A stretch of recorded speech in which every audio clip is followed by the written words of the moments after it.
20 feet down, off the coast of a small island in the Bahamas, a line of flat stone blocks run straight across the seafloor for half a mile, each one roughly the size of a small car. Some people who have swum along it are certain of one thing: nature did not make this. They call it the Bimini Road.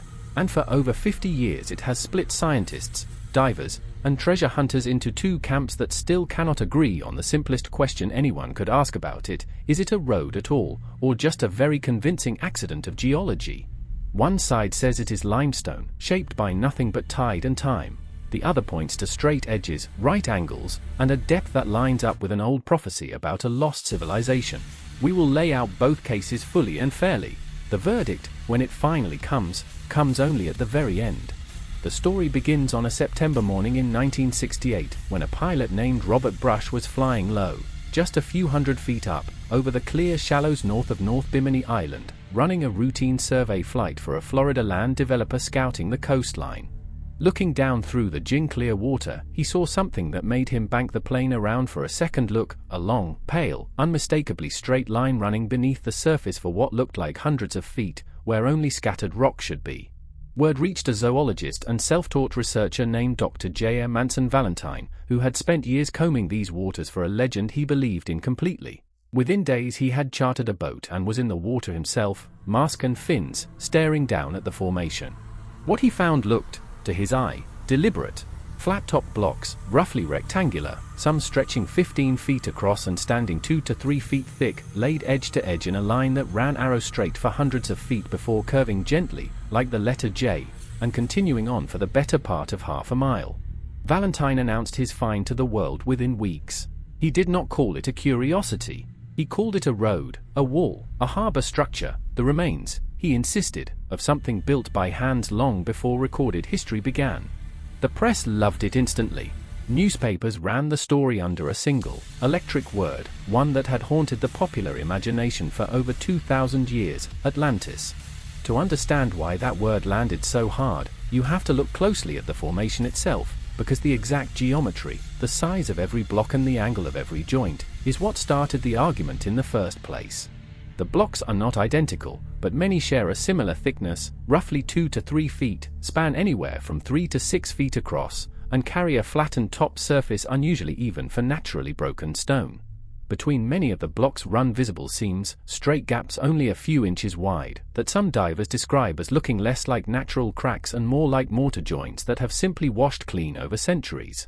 The whole line holds its width, close to 10 feet across for most of its length, and its direction with a consistency that unnerves people who expect broken rock to wander and vary. For a formation supposedly shaped by nothing but chance, it is remarkably disciplined. Some early investigators also reported a second, parallel line of stones running alongside the first, separated by a gap of open sand, a detail that, if accurate, would be very hard to explain as ordinary beach debris. And the depth itself raised eyebrows. The road sits under only about 15 to 20 feet of water today, but sea level was once far lower. So the real question became, when would this ground have last been dry?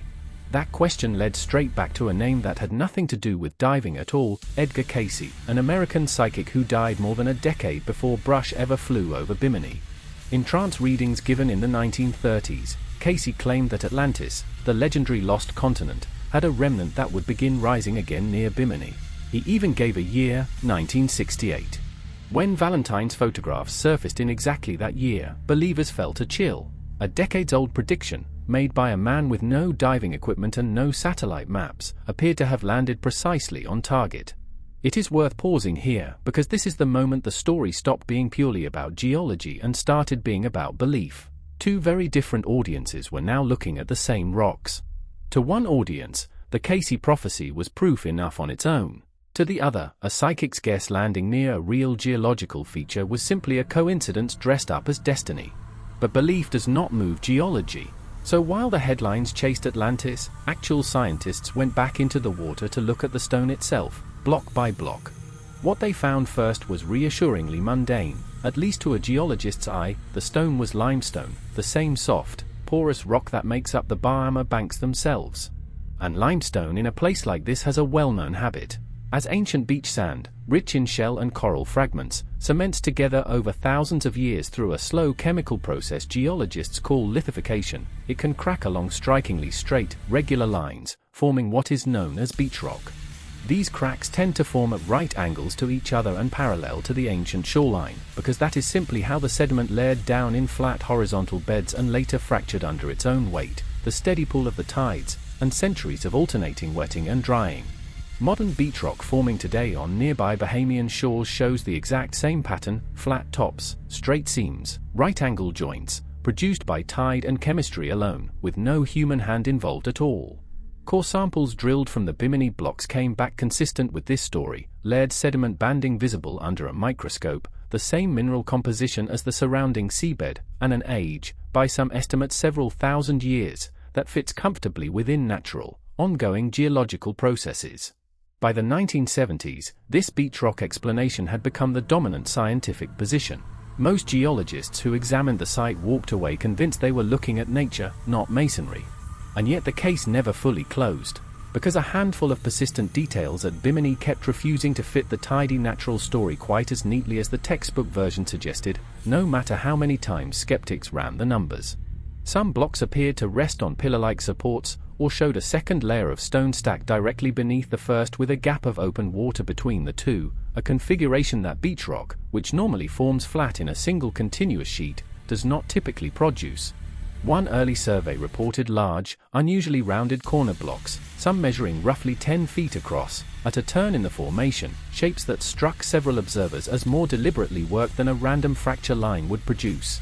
There is also the matter of consistency in thickness across such a long distance. Natural beachrock fracturing can vary block to block by a foot or more. Divers who have swum the entire road describe a uniformity, rarely varying by more than a few inches, that feels, to them, unusually neat for something shaped by nothing but random fracture. None of these details are, by themselves, proof of construction. Each has a possible natural explanation, but taken together, they are the reason the debate never became as one-sided as the mainstream summary suggests. Even scientists who accept the beachrock origin will often admit, off the record, that a few features at Bimini are the most convincing beachrock they have ever seen anywhere on Earth. So today, more than half a century after Brush's flight, where does the argument actually stand? Not settled quite as cleanly as either side would like. Sonar surveys in the 2000s mapped the full length of the road and confirmed its scale, but scale alone cannot tell you whether hands built it or the sea simply cracked it that way. Newer studies have leaned further toward the natural explanation, pointing to matching beachrock elsewhere in the Bahamas that nobody seriously claims was built by anyone. But a small, persistent group of researchers keeps returning to Bimini every year, still measuring, still diving, still unconvinced that every anomaly has been fully accounted for. This is the same pattern you see again and again, with a certain kind of mystery, a plausible natural answer, and a handful of stubborn details that refuse to quite lie down and agree with it. And it raises a broader question, one that has nothing to do with Bimini specifically. How do we tell the difference between a coincidence and a pattern, when both can look identical from a distance? It is worth noting that this same instinct, to look at an orderly natural feature and suspect a hidden human hand, shows up in plenty of places far from any ocean. People have made the same argument about hexagonal basalt columns, about regularly spaced hills, about cave systems with suspiciously straight walls. Nature, it turns out, is capable of far more geometry than we tend to give it credit for. That does not mean every mystery dissolves under scrutiny. It means the burden of proof for human construction has to be higher than simply pointing at a straight line and calling it unnatural. Which brings us back to the road itself, and to what a straight line under 15 feet of Bahamian water can and cannot tell us about who, or what, put it there. Let's return to the block shapes themselves, particularly the right-angle corners, because this is where the two camps genuinely part ways on the physical evidence, not just the interpretation of it. Proponents of a human origin point to what they call a construction pattern, blocks that seem to alternate size in a rhythm, corners meeting at what looks like a deliberately squared 90 degrees, as if laid on purpose rather than simply cracked apart in place.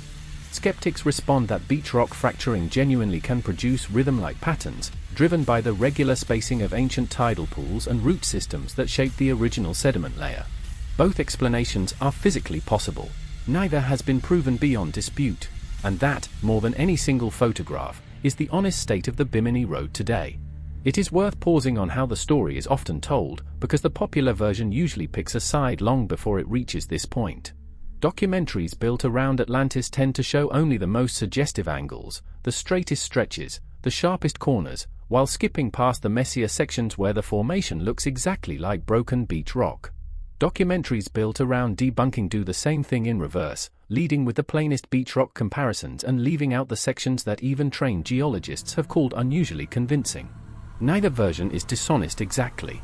Both are simply choosing which 50 feet of a half-mile formation to put on camera. And a half-mile of stone rarely tells one single, tidy story. So what would actually settle this, if anything could? Researchers on both sides tend to agree on one thing: a full excavation beneath the blocks, down to bedrock, has never been properly completed. If there were foundation trenches, a rubble base, or the kind of layered construction fill that ancient roads elsewhere in the world are built on, digging beneath the blocks is the only way anyone would truly know. Funding for that kind of deep, patient underwater dig has simply never matched the size of the question. Bimini remains, quite literally, only partly examined. And so the mystery persists, not because the evidence is overwhelming in either direction, but because nobody has yet done the one piece of work that could finally close the file. Let's step back to the human side of this story for a moment, because Valentine himself never stopped believing, and he kept returning to Bimini for the rest of his life. He photographed, measured, and defended the site for decades, convinced to his final years that he had found a genuine ruin, not a trick of geology. His critics say passion clouded his judgment, that he saw what he wanted to see the moment he heard the word Atlantis. His supporters say he simply trusted his own eyes over a comfortable consensus. Both things can be true of the same person. Conviction and bias often share the same room, and it rarely helps to pretend otherwise when weighing a mystery like this one. What is certain is that Bimini did something few underwater sites ever manage. It turned a stretch of shallow Caribbean seafloor into a genuine, ongoing scientific argument. Every few years, a new team arrives with better sonar, better dating tools, or a fresh theory, and every few years, the debate sharpens rather than resolves. That alone should tell you something. A truly obvious pile of broken rock does not usually keep drawing serious researchers back for 50+ years running. So let's finally gather the two cases side by side, plainly, the way neither the true believers nor the flat deniers usually bother to. The case for nature, matching beach rock forming today nearby, consistent mineral composition, core samples that fit a natural timeline, and a geological process fully capable of producing straight lines and right angles on its own without a single hand involved.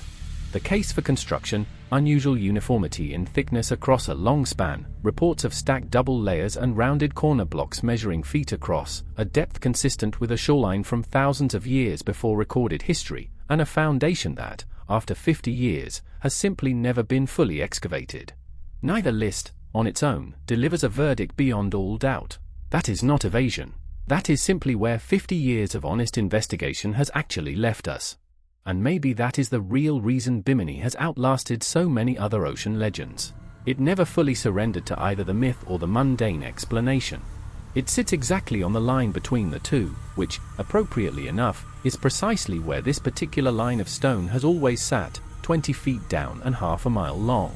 So if you ever find yourself in the shallows off North Bimini, mask on, looking down at that long pale line beneath you, remember what you are actually looking at. Either the patient, quiet geometry of limestone cracking exactly the way limestone does, right angle after right angle, given enough centuries and the right conditions. Or the patient, quiet geometry of hands that built something here long before anyone was writing down what they did, in a place the sea has since swallowed whole. 50 years on, nobody has definitively closed that gap, and the stacked blocks and rounded corners nobody has fully excavated are still down there waiting. Until someone finally digs to the bottom of it, literally, the Bimini Road will keep doing exactly what it has always done best. Dividing scientists, one straight line at a time.